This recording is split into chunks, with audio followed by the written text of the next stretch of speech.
Jeez. You're live. I am live.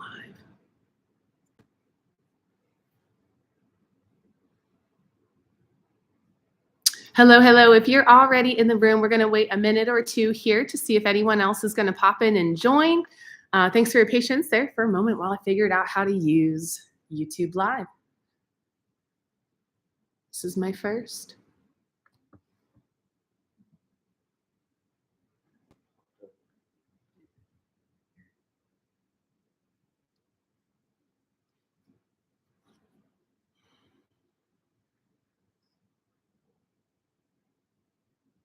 Here we go.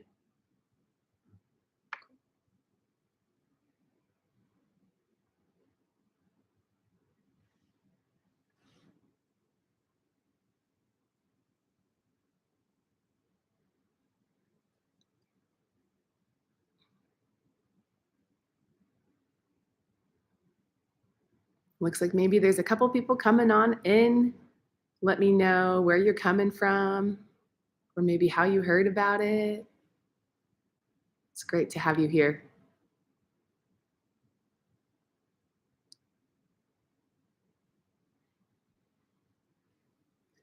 Do you think you could pop in another room and make sure you can hear me well? Thanks. We're going to give it one more minute, 5:33 or so. And oh, that's right now. One more minute, let's say 5:34. We'll let a couple more people enter the room.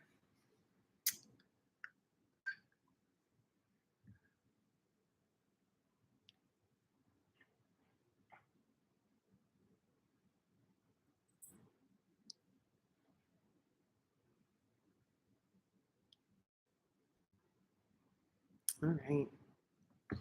We're getting there. While we're waiting, I did drop a link in the comments down here. I had posted a goal tracker or a video about a goal tracker earlier this week.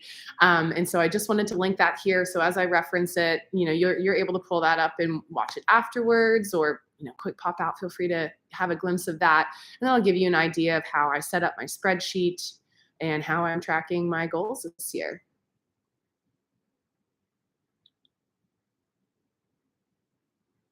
Okay, it's 5:34. We're doing it. If you're here, you're here. If you're not, you're not. I'm Coach Courey. Thank you so much for joining today. If you have questions at any point about the child up here in this, I want to start with just a basic agenda, and then we'll go ahead and dive right into some goal coaching. So, welcome already. And again, thank you so much for your time. I know that if you're over here on the West Coast with me, it's about dinner time. So I appreciate your time so much. And if you're anywhere else in the country, it's even later. So appreciate you even more. Today, we're going to start by defining the purpose of our session, and the objective is essentially what you're going to walk away with. We'll find that out here in the next couple of minutes. I'm going to talk for 15 to maybe 20 minutes about goals and just kind of set the stage for you, give you some really solid information and get the creative juices going so that we can then workshop some goals. We're going to classify a couple of different types of goals. And I'm going to say this again later. These aren't like rules. These are just guidelines and some things that I think about while I'm writing out my goals or tracking goals or working on one. We'll define what progress is. I think it's really important to understand for each one of us as individuals what success looks like. And there's going to be levels to that success as well, that along the way you can kind of track these different levels of progress. We're going to fine tune some details as well, things like who needs to know about your goals. And then finally, we're going to workshop some of your goals. I'll start with an example, unless someone throws something in the chat that is inspiring, and we'll just go for it. So I'll example one of mine, and then we can really go into it. So I want to start with an introduction of myself. Some of you, hopefully a lot of you know me, but honestly, hopefully a lot of you don't, and that's really awesome. And again, thanks for being here. I'm Coach Courey. My background in coaching, and I kind of thought I might start out with some certifications here just to help you understand maybe why I think I'm qualified to give this information to you or bring it to you in this way. I am a 200-hour yoga teacher. I have done my CrossFit level 1, and I'm a precision nutrition level 1 certified nutrition coach as well. So really what I'm doing now is a strong focus on nutrition coaching. And, whenever I can, I might coach a little bit of movement here and there. I've got some athletes at the gym I used to coach at who may send me something, and I love doing that stuff as well. In terms of my history with goal coaching, I've actually been doing goal coaching for years. It's been a little while, but in terms of nutrition and things like that, I do this kind of goal coaching with my clients. I started doing goal coaching with Lululemon. I went to Indiana University, and my background there is secondary health education. So I've kind of been digging into health and wellness for a really long time, in a large majority of my life. In addition to my athletic background, I guess, too, it kind of just comes. And then from there, I graduated college 2013 and started working for Lululemon. So goals were a huge, huge part of the culture at Lululemon, and a lot of the person that I've become, honestly, kind of stemmed and rooted out of that experience at Lululemon. So I definitely hold that experience and those years, about 5 years, really close to my heart, because they shaped who I am quite a bit and kind of how I conduct myself here in a professional setting. I think having my own business was like a really big goal of mine too. I just never really knew what that might shake out to. So this is all very, very cool and exciting. And, I'm not necessarily anybody super special. I'm here to tell you that when you write your goals down and when you have a system of going after them, you can really do the most incredible things with yourself and with your life and those around you. So this is really cool to just have this opportunity to share this with you, something I'm extremely passionate about. The purpose of this session then is specifically to help you write out your goals, or at least maybe get a foundation for it if you're someone who's not really familiar with writing goals, or if that's not a practice that you've been in lately. And then I want to help get you focused on that coming year, really help get you laser focused on what you're going to do this year, so that it's very intentional and we're not kind of like floating through another year and it's, December, it's Christmas and New Year's again already, and where the heck did 2023 go, right? Like, we've all kind of found ourselves in that situation before. And I think that that's just, as you get older, as we get older, we do want to avoid that. I want to avoid that. So I'm thinking that whoever here is joining me, you're probably thinking that as well. I'm really excited, again, to just lend a unique perspective and hopefully some fresh new ideas for you in terms of writing and tracking your goals. And the big thing, the objective, what you're going to walk away with, it's the how. How are we going to get after these goals? How are we going to accomplish those goals? And, it's pretty arbitrary to write some stuff down and say that I want to do it without having some kind of roadmap or plan as to how we're going to get there. So the how to do it is going to be all about tracking, honestly, and yourself accountable. One of my favorite mentors, maybe from a distance, I haven't specifically worked with this individual, but Ben Bergeron says, make promises to yourself and keep them. And I think that's huge, right? Be in integrity with yourself and do what you say you're going to do. That's huge. And integrity is pretty much my number one core value, right behind family and friends. And so being in integrity with myself, acting the way that I want to act that is in line with, my core values and my goals. It's something that's really important to me. And I work with my clients to help them do the same. If you're a nutrition client of mine. And then, spoiler alert, I'm just going to let you know right now, you got to love the process. Your goals are all about the small little things that you can do right now, today, tomorrow, this month, this week, this paycheck, depending on what your goals are. It's all about the small steps. It's all about learning along the way. And I truly believe, and I'll probably say this again, that there is no such thing as a step back. If you're learning along the way, you can mess up as much as you want. We can take the wrong path, but the goal is always to get back on that right path. And so the way that I design my goals, I think, is specifically going to help you stay on track. So we're going to go ahead and dive in. I'm going to talk with you about goals here for a little bit. And again, just kind of continue to set that stage.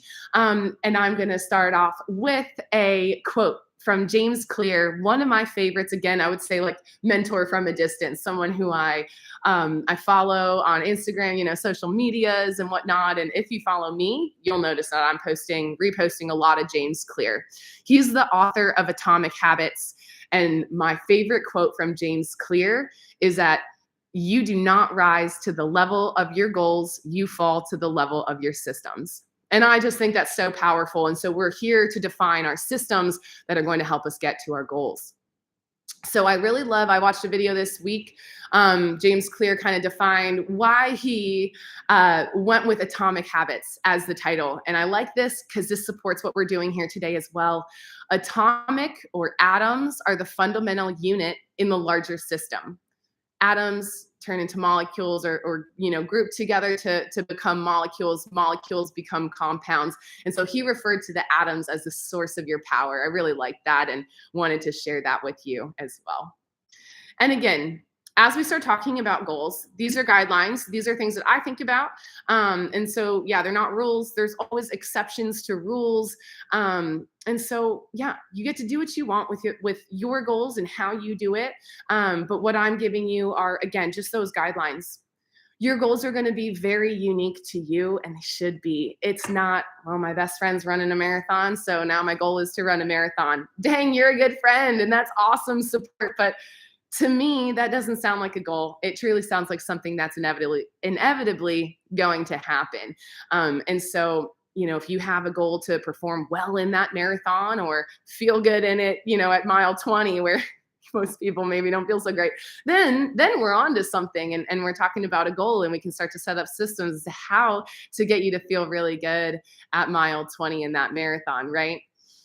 Your goals should be things that you're passionate about, maybe even a little bit scared of. So again, kind of tapping back into my Lululemon here, we used to call them BHAGs, your big, hairy, audacious goal, something that you're like a little bit afraid of. An example of that for me, I'm a fish, I am a swimmer, I'm a surfer. I would much rather be in the water doing something, even if it's freezing. I'd rather be in the water than on the beach, is kind of my phrase there. But a long-term goal that I have is learning how to free dive. Your girl is actually scared to death of open water. I'm a pool swimmer. For those of you who know me, I went to Indiana University. I got a little bit of blooming here behind me. And I'm used to staring down at a black line. So you put me in a triathlon and you put me in a lake, and my heart rate's really high, and I'm trying to get that swim done as fast as I can simply to get out of the water. But I believe that fear can be overcome if I kind of just get familiar with what's down there. So free diving, though not a goal for this year, is kind of a long-term goal for me. That is definitely a BHAG. Goals can be as specific as you want. Again, kind of that marathon example is a really classic example of a goal that someone may set for themselves. Goals can be as specific as you want in terms of like what your primary goal is. But as you'll see, even if you write a relatively vague goal, you're going to have to get specific at some point. And this is kind of where the passion and your drive is going to come back into that picture, come back into the equation. I think that your goal should be something that you have to work for, because we just know that hard work pays off. And again, not something that will inevitably happen. From here, goals can be endpoints. They can also be more behavior change related, where it's not necessarily like I'm going to do this by this date. Rather, another pretty common goal is I want to eat healthier. It's an extremely vague goal, but it's a great one. And we can get you there, maybe not in a year, maybe in 6 months, who really knows? But we can get you there if we have the appropriate systems in place. An endpoint goal would have some kind of deadline or date of accomplishment. I want to run a marathon, and here's the one that I want to run. It's in July. My friends are doing it. I signed up for it. And, now this is my goal. Well, that goal has a clear endpoint. And we want to be aware of that as we create the systems. I think it's important to understand that goals will change over time as well. And not all of them, and some of them, they may end up taking longer than you thought they would take.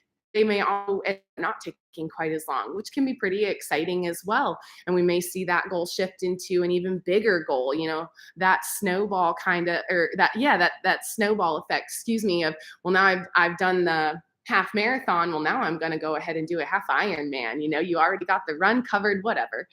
I'm an athlete. And so a lot of my examples, I think that's naturally where my mind goes. But you can make a goal in any category of your life.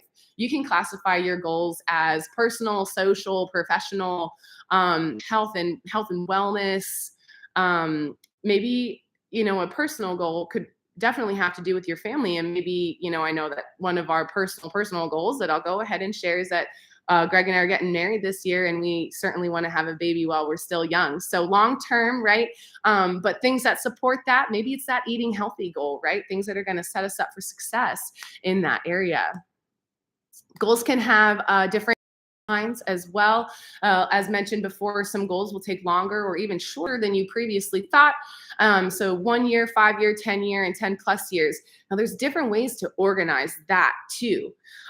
You can organize a goal into a 1 year, which ends up again shifting. It could be like, I want to eat healthy by the end of this year. And then again, your systems are going to support that. Likely, we can get you to that spot. I have confidence that we can get you to that spot with just your systems. And then another thing I want to talk about before we go into kind of our two types of goals that I really want to hit home with you here is I encourage you to not bail on your goals. I know I just said that goals can shift and change over time. It can morph into another goal, right? I encourage you to not bail on your goals really unless they literally bring you no joy. You're like, I thought I wanted to run that marathon. I started running and my feet, my back, or maybe there's, shin splints. I don't know, lots of different stuff can come up. And then, you want to go out and run and your body isn't allowing it. And that kind of starts to bring you no joy. And so I want to encourage you to stick with it. And I think that there's a balance of your discipline and then really just knowing like, okay, this is enough and I'm good here. So you're not tethered to that goal. You can absolutely release it, let it go, and move on to something else. And maybe in 2-3 years, maybe next year, you come right back to that goal. And now we're better set up to reach that goal. So while you're kind of in the process and you're doing the work and you're figuring out your systems, ask and you're like, hey, maybe this goal isn't for me. So still kind of talking about bailing on your goals or not, ask yourself questions like, do I need to work on a different part of the process?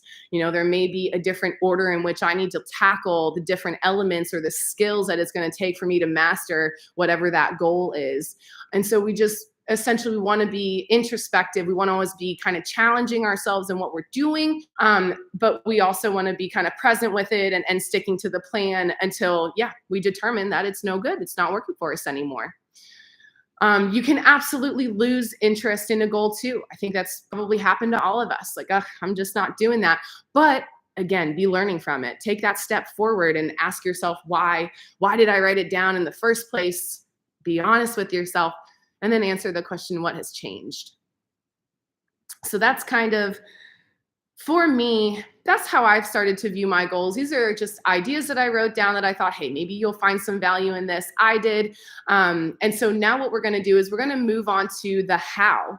And the how we're going to accomplish these goals comes down to, I call them primary and secondary goals. If you follow that link to the video that I have over here in the comments, you'll see that on my spreadsheet. You could call them your BHAGs, and you could call the secondary goals your system, because that is what that is. And again, it's how we're going to reach those goals. Excuse me. So primary goals are your BHAG. They're your big goal, the endpoint, or the result that you're looking for. And your secondary goals are your mini goals. When you practice those mini goals every day, month, and again, paycheck, and we can, financial goals, you're going to naturally look at, okay, how many paychecks do I have between now and that end goal that I'm looking for? Or do I need to push that a lot further so that there are more paychecks? So having some financial goals in mind, I kind of throw that one in there. So when you practice your mini goals, day after day, month after month, or you're saving, per paycheck, those are the systems that add up to your primary goal being achieved or reached. And again, James Clear, your systems are either working for you or they're working against you. There's very little gray area. And so what we're doing here and what you're doing here is you're learning how to help your systems work for you. And maybe you already know, but that's what we're doing. And that is the how. So we can ask ourselves questions like, what type of person do I want to be? What would someone who's already the type of person that I want to be, what would they be doing? And then lastly, we can ask ourselves, does this support the type of person that I want to be? And as we ask ourselves those questions, so what type of person do I want to be? What would someone who is already the type of person that I want to be, what would they be doing? These are the questions, the answers to these questions are going to lead to your system. So taking that nutrition goal, I'm the type of person who eats healthy. So then the question is, what would the type of person who eats healthy be doing to do that? Well, they're going to get appropriate levels of fat and protein. They're probably going to limit carb intake. That's not to say there absolutely no carbohydrates, right? And then we have something to focus on already. We have to focus on getting the appropriate amounts of each one of the macronutrients. And that's an excellent focus to start with if you have a nutrition goal.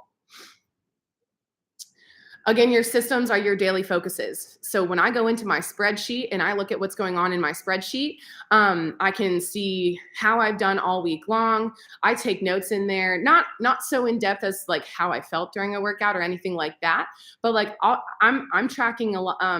I'm tracking time is a big one that I'm tracking. I'm becoming hyper aware of how I spend my time, because to me, time is money, like more so than the US dollar, which is a whole other thing, let's be honest, but whatever with that, right? Time is money.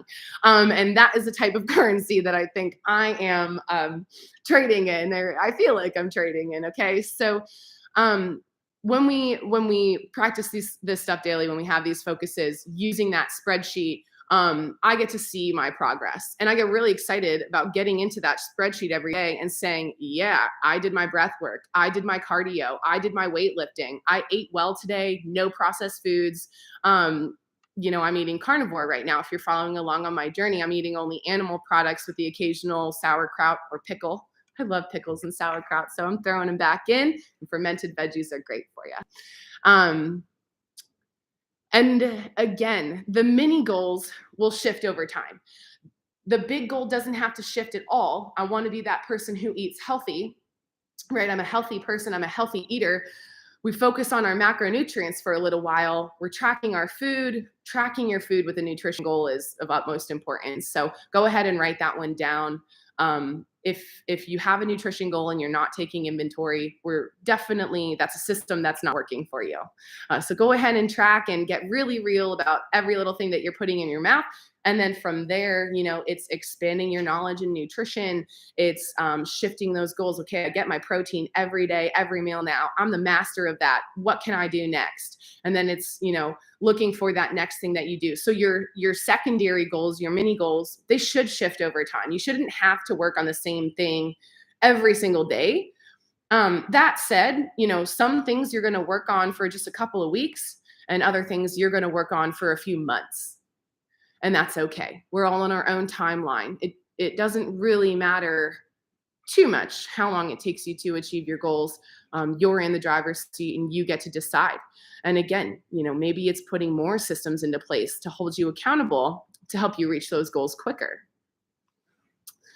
My example here too is one of my goals is to read for about 90 minutes a day. If 90 minutes becomes easy, I think quite naturally, I'll up that to about 2 hours. And if I can get more, if I can learn more, it's all the better for me and for my clients, for my family, and for my friends. And so recognize that your secondary goals, this is the process. You got to love them. You have to love what you're doing every single day. And there may be phases where you bite the bullet. I'm okay with that, but that shouldn't be like every day or the end all be all. You really want to enjoy the process. You want to learn how to find joy in whatever you're eating. You want to find joy in your physical movement, or the friend groups that you have and the people that you spend the most time with. These things should bring you joy. And really what we're doing in these goals is we're creating habits, right? Coming back to James Clear, Atomic Habits. Creating habits. So when we practice these things every day, I'm the type of person who never misses a workout. I work out 6 out of 7 days a week. And even even if it's not that full-blown 30-minute workout, but you get a good 10, 20-minute walk in, and hey, that was physical movement. You check that box, you're good. That's the process. That's your system. And it's working for you. I want to call out something I said just a little bit earlier. When we practice these mini goals, these small things, when we practice the process, that's exactly what we're doing. We're practicing.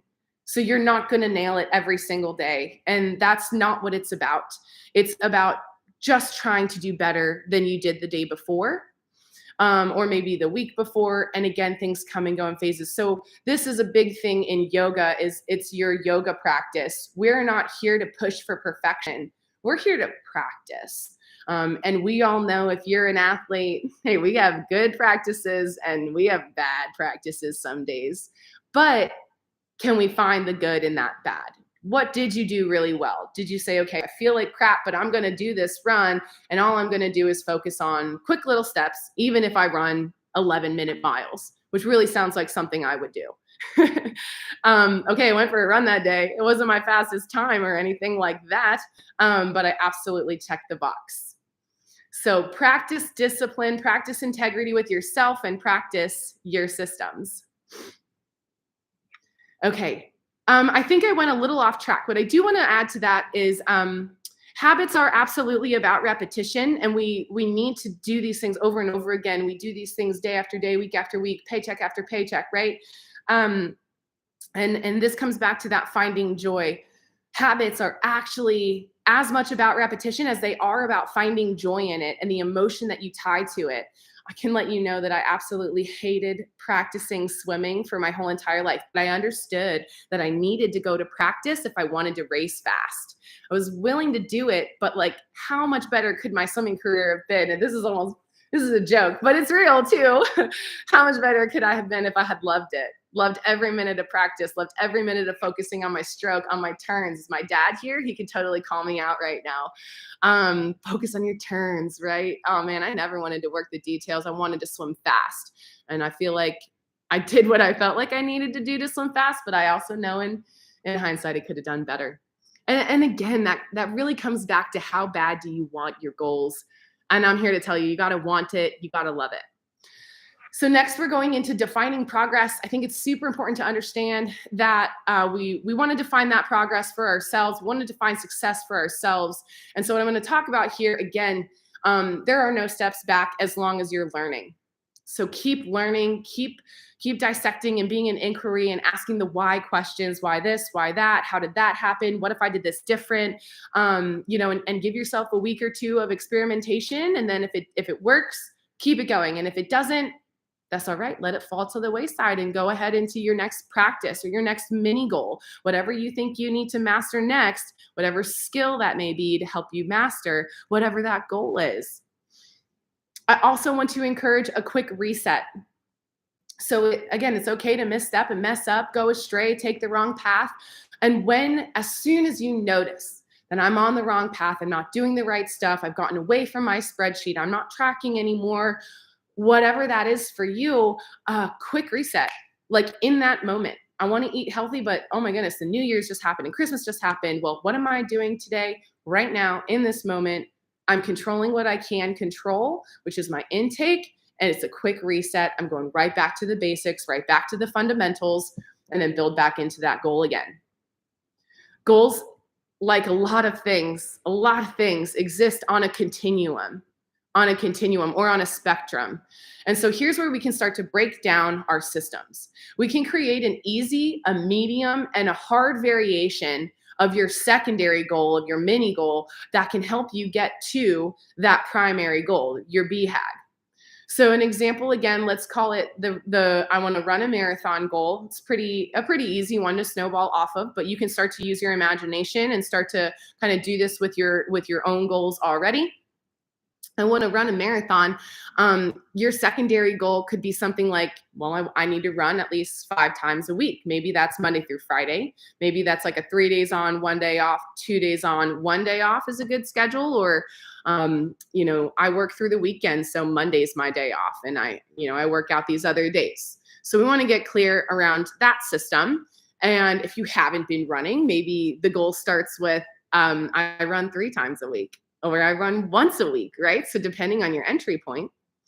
And so, yeah, as you kind of get into this goal, you're a couple weeks in, you're going strong. It's January, so naturally we're hyped and we're motivated. And then and you're collecting your easy over distance miles. You're getting, I know my sister and I have kind of joked, like, when we're really into running, it's not worth going out for anything less than 6 miles. But this isn't the best mindset to be in, because if I don't have time or the energy, or whatever, something else is going on, I'm like, oh well, if it's not 6, if I don't have time for 6, I'm not going. It's BS. Run to the end of your driveway and run back. You just got to run in today. Hey, Jess, you just got to run in today. It was the bare minimum. It was the easiest version of it. Like, a run to the end of my driveway and back takes probably 30 to 40 seconds. But what did I do? I solidified the fact that I'm someone who doesn't miss a day. I get 5 days or 3 days of running in a week. And while that was a 45-minute run, I still ran. And so this is something that you may not hear a lot of coaches tell you, but aim a little bit lower, especially as you ease your way into your goals. Aim a little bit lower. This is something I'm constantly readjusting my expectations right now from whatever I experienced last year. If you're close to me, I had a concussion last year, and the effect was just more serious than I thought. And so I thought that, we just moved out to the Olympic Peninsula. We're going to move out here. I'm going to start to, do all this exercising, and I've got all this time, and my body shut me down. That was not the case. And I needed to aim lower. So have your easy, your medium, and your hard, and they're going to shift with the phases of life and with what's going on, and, the other levels of stress that you have in your body, and in your life, right? But you can aim a little bit lower. I think James Clear's example is do 1 push-up. If you're the type of person who doesn't miss a day of working out, just do a push-up, do a squat, do a sit-up, right? Okay, it's not a lot. It's not a full-on workout, but you're solidifying with yourself the promise that you made with yourself. I'm the type of person who doesn't miss a day. And then let's talk about some details. We're going to move it right along at 6:03. Here we go. Who needs to know about your goals? Anyone and everyone. Shout them out. People will hold you accountable. Your support system needs to know. Greg always knows what my goals are. Often my family will probably know what some of my goals are as well.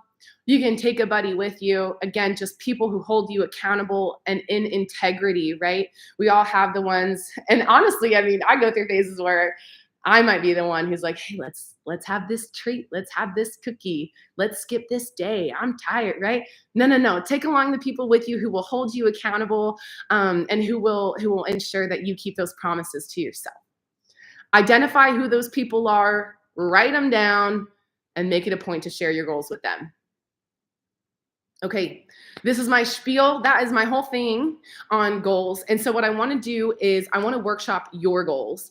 I've already given a lot of examples, and I feel like I've given some really solid nutrition examples. So what I would love to do is look over here on our comments, and anyone and everyone who wants to throw a goal out, let's go ahead and start to workshop some goals.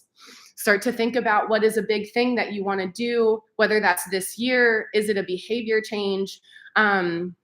And let's go ahead and do it. I will wait. I went to school for education. Teachers wait. We love awkward silences.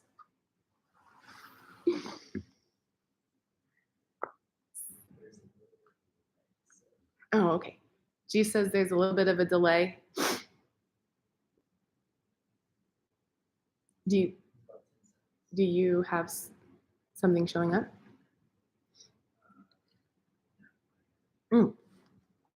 Okay, if we don't workshop your goals, we can workshop some of mine, but I already know my goals. Yes, okay, here we go. Becky Hawk says, incorporate digestive, gut-friendly snacks and meal components. Okay, this is great. So what I wanna do for you is I wanna ask Becky, what would be, so that to me sounds more like, I would say as a nutrition coach, I wouldn't necessarily encourage my clients to try to have a healthier gut it's a little bit outside of our control. But what we can do is we can put, like you said, friendly snacks into our body. And is there an overarching goal? You struggle with gut things, gut complications right now? Is that where that might be coming from? And it's okay if there's a little bit of a delay. So I'm going to keep talking. In terms of incorporating digestive or gut-friendly snacks into or meal components, right? First of all, I think education is a really big part of this. We want to educate ourselves on what those things are, what exactly promotes a healthy gut, and from there, how can we incorporate those things into the diet? So my first recommendation is to I would say read a book. Honestly, read something, read some literature, get onto YouTube and start looking up some credible sources. Now let's talk about this really quick, because in nutrition, it's not that straightforward, right? For any research study that I'm citing that supports my argument, we know that there's the opposing side. And so what we want to do is we just be cautious, notice, where information is coming from. And it is unfortunately a follow the money type thing. However, in terms of what people or I don't want to say influencers, that doesn't sound like a credible thing to me, but some of my mentors, again, from a distance, include, and write these down, these are huge, these guys are great, they get it, they know what's up. It's Dr. Ken Berry. Dr. Ben Bickman is great at explaining things. I think Brain Energy is probably the best book that any and all of you can read regarding your nutrition. And Becky, you too. I might have even asked or told you about this one. But Brain Energy by Chris Palmer, MD, is another really good one. And he's going to talk all about the mitochondria, your powerhouse of your cell. But he's going to tell you that organelle is doing a hell of a lot more than just energy production. And so really what we're doing when we go for a healthy diet, or when we're shooting for a healthy gut, we're looking for that mitochondria to be functioning properly. We're looking to help keep insulin levels low, because insulin wreaks havoc in the body. And I would say, just very, very long and short stories, right? It's good, Becky. It's keeping insulin levels low, excuse me. So Brain Energy is going to be a really good one. And he's going to let you know kind of, his version of a prescribed diet. And frankly, it's low carbohydrate. I'm going to let all of you know right now, I don't push anyone to do anything with themselves. I absolutely advocate and promote that low carbohydrate, high fat, moderate protein diet, because what they're to improve, and it's almost too good to be true. Yes, your gut will function better if you eat low carbohydrate and high fat. Fiber and all of that, carbohydrates in general, we just don't need them. They're not essential. And so when you want to shoot for that healthy gut, what I would start to do, Becky, is I would start to lower carbohydrates to at least 50 grams of carbohydrates per day, if not less. And then I would go high fat, eat yourself some fatty steaks, throw butter in and on everything, eat bacon, eat eggs. Bacon and eggs is the absolute breakfast of champions. And I'm here to tell you that eggs and steak, full fatty steaks, these are superfoods. Look up the nutrient density of these items. This is how you cultivate a healthy body and a healthy gut. Now, yes, Becky, yogurts are great. I would say careful with fruits, and definitely be careful with juicing. I like sauerkraut. I like pickles and kimchi. Fermented vegetables are great. And then apple cider vinegar is another really good one. And I know Becky and we've talked about that, but for everyone else here, Dr. Ken Berry, ACV, just search that in your YouTube field. And Dr. Ken Berry really goes into some detail around the benefits of apple cider vinegar. And he doesn't promote a lot of kind of like gimmicky supplements like that. I think apple cider vinegar has unfortunately gotten a little bit gimmicky, right? But it does in fact have some really great really great health benefits. So that would be where I would go. That's a lot. Start slow. I would say focus on one macronutrient, maybe two. And in terms of amounts, really for any and all of you, the 50 grams of carbohydrates, that's like a human recommendation. Kicking up your fat intake will likely mean that your carb does drop and your protein does naturally drop. And this is good. This is perfectly healthy. We can, I can encourage you to look up more recent current studies and meta-analyses on all of the meat and saturated fat data. We know that saturated fat and eating red meat does not correlate with heart disease or really chronic disease. Meat heals, and there's a lot there. There's a lot to unpack there. But that would be how I would start, Becky. Go ahead and control your carbs. Incorporate, a few of those foods that make you feel good, and be really diligent about noticing how those things feel in your body and the effect it has. Do you get joint pain? Do you get headaches? Do you get some kind of version of irritable bowel syndrome from any of those foods? And try to think about what you were eating. But again, this is where logging and tracking your food is just going to be a no-brainer. So anyone with a nutrition goal, absolutely start to track first and then start to hone in on those details. I love that. Thanks so much, Becky. I love it. And keep me posted. I know we talk, so I'm excited to see how it goes for you.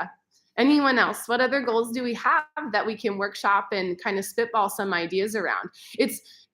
It's truly up to you how you want to approach it. You know the type of person that you are. So maybe we have to start smaller. If you're not already eating regular meals, like maybe it looks like regular meals. So there's a whole lot that you can unpack. And I encourage you, nothing is too small. Nothing is too small to practice if you feel that that's something that you need to focus on or work on. Cool. Okay, cool. So thanks for being here, Mom and Dad. Looking for 3K on the bike. That's awesome.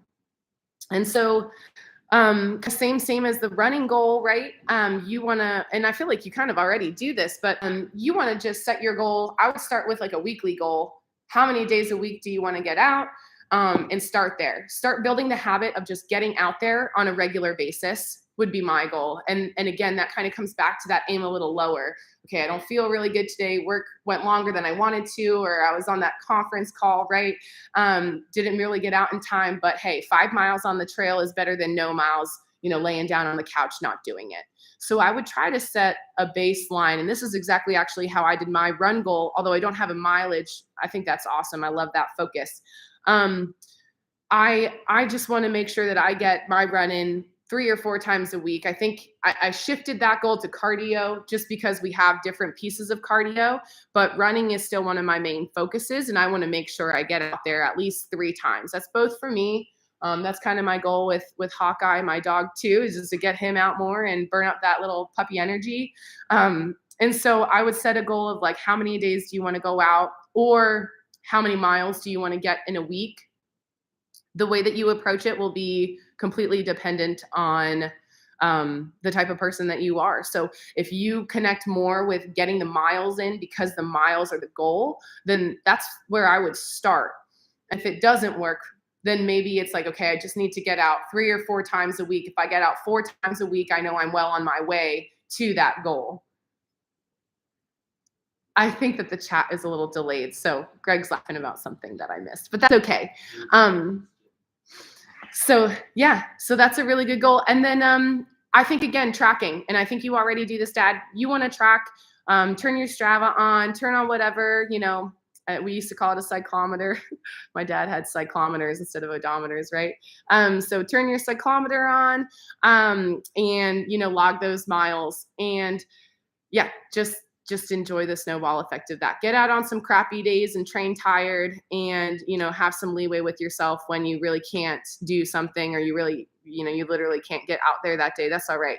Think about how you're going to hit that workout later that week, or how you're going to make up for it early in the year, as opposed to having to crunch in anything later in the year.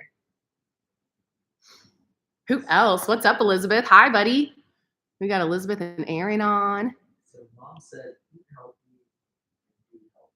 Yes, eat healthy and be healthier. These are really vague, but I like it because we get to get very specific with the mini goals. And that's really where you're going to thrive. Then that was mom. That was my mom.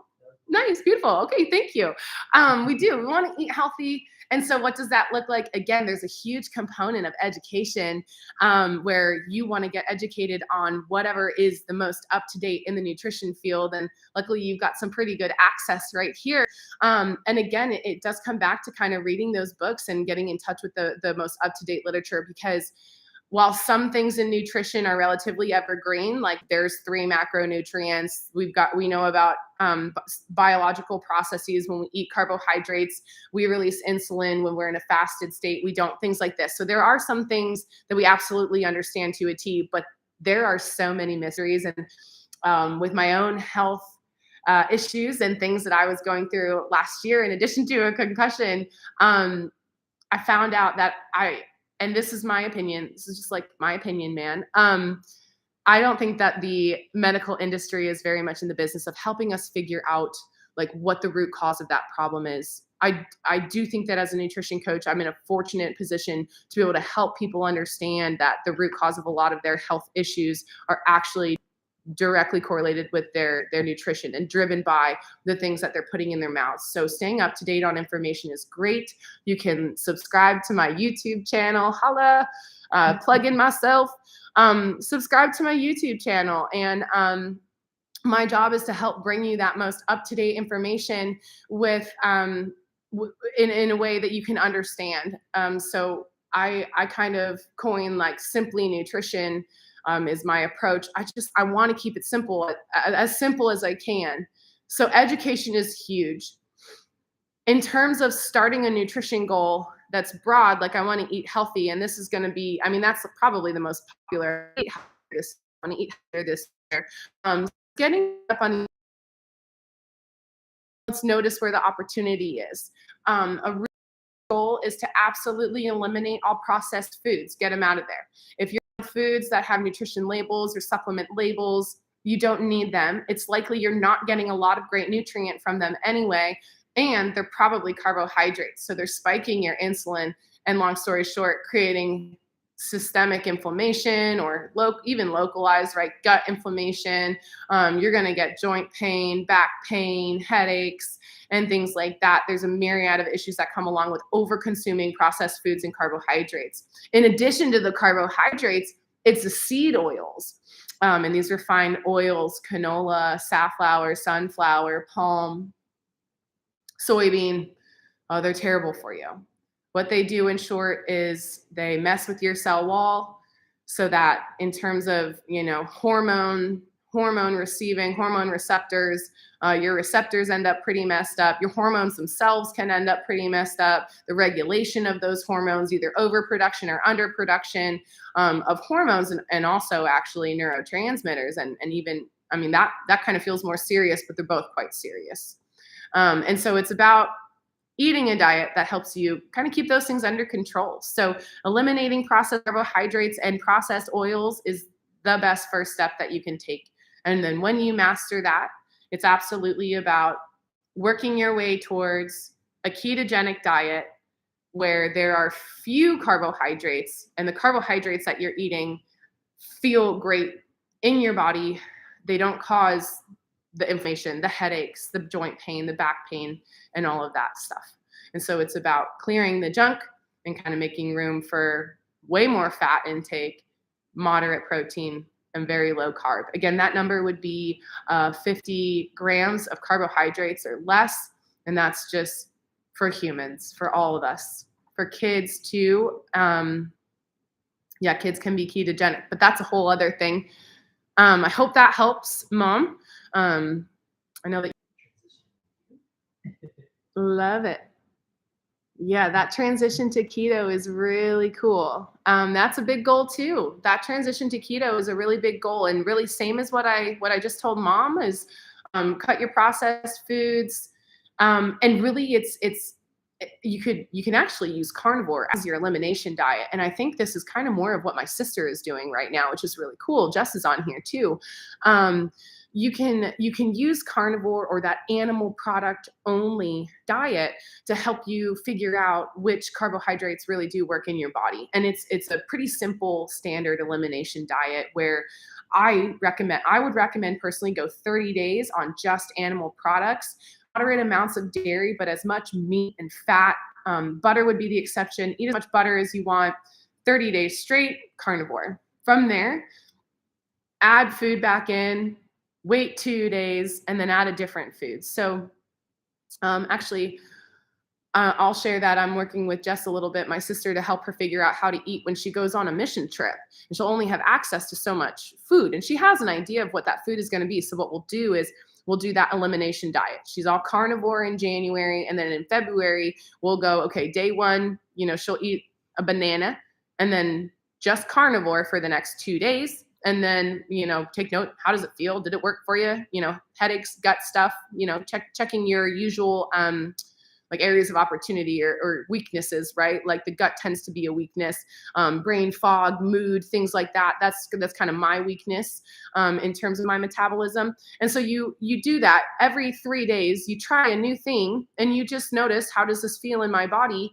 And you get to decide if you keep it in the diet or not. And then I would say do that for another, couple of weeks until you kind of have a little bit of a menu. And you can start to play with that. I still recommend, staying relatively close to keto, but if you're doing something like 50 grams of carbs or less every day, you're going to experience some really solid metabolic flexibility, which is your ability to be fat adapted and sugar adapted. You can use ketone bodies or glucose for energy, and this is a huge indicator of health. So that's really cool. Yeah, keto is a really good one. I've got about 7 more minutes. I do want to keep it to an hour just to respect, mine and Greg's time and all of yours. So I do want to say thank you again so much for joining me. I think I've got time to maybe field one more goal if there is anyone out there who wants to provide an idea or a goal that they're working on. And if not, that's all right too. I'm just excited to have this opportunity to do this with you. So if anyone else is writing in, what I'll say in the meantime is I'd like to make this a regular weekly thing. Next Tuesday, same time, same place, I'm actually going to interview Greg, my fiance, and he's going to share with you his journey talking about nutrition, and he's a foodie. I mean, straight up, whatever the definition of food is, it's great. Failing, but giving up. Just not me, right? He's going to tell us about experience 1 and experience 2 going carnivore, and some of the reasons behind that. So I'll share that Greg's dad is type 2 diabetic. So it is kind of technically in his genetics to be predisposed to metabolic disease. And so again, we want to have some healthy babies someday. So we want to make sure that we're as healthy as we can be. And this is a huge thing that he's undertaken with me as I try to confront my health issues, going carnivore. So that's going to be next Tuesday. I think it's the 17th, and we'll go same time. We'll try that 5:30 time again, and we'll see, hopefully, at least some of you there. I don't have any more comments or goals coming through. So again, to respect your time, we're going to go ahead and sign out, y'all. Thank you so much for joining me. This was awesome. Feel free to find me on Facebook if you haven't already. DM me, text me, email me. Courey at coachingbycourey.com. I'll put it in the chat right here. You're absolutely welcome to email me with questions. Check out my website. You can look around at kind of my methodology and the service that I offer. And if you're interested in kind of having an accountability buddy or nutrition coach right there at your fingertips every day, I'm totally your girl, and I would love to work with you. Y'all take it easy. Have a great rest of your week, and I will see you all later.